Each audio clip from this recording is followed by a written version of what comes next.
Congress party senior నాయకుడు జీవన్ రెడ్డి ఈ రోజు మంత్రి బుజ్జగింపులకు గురయ్యారు. ఆయనతో భేటీ అయినందుకు మంత్రి శ్రీధర్ బాబు, మంత్రి అడ్లూరి లక్ష్మణ్, చొప్పదండి ఎమ్మెల్యే మేడిపల్లి సత్యం పాల్గొన్నారు. మంత్రుల బుజ్జగింపులను తేలికగా తీసుకున్న జీవన్ రెడ్డి రాజీవ్ గాంధీ ఆశయాలకు తగ్గట్లు కాంగ్రెస్ పార్టీ నేతల అసహనాన్ని వ్యక్తం చేశారు. ఈ నేపథ్యంలో హైదరాబాద్ లో మీనాక్షి నటరాజన్తో భేటీకి గైహాజరైన తర్వాత మంత్రులు జీవన్ రెడ్డి ఇంటికి వెళ్లారు.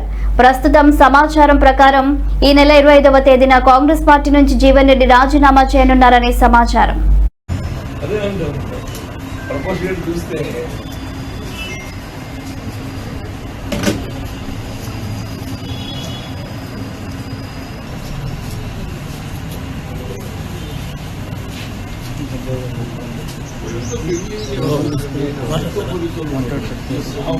ఇప్పుడు వచ్చింది ఇప్పుడు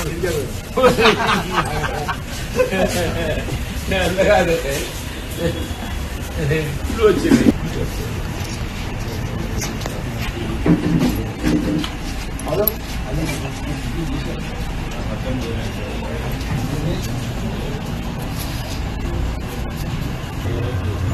అదే ప్రపోజ్ చూస్తే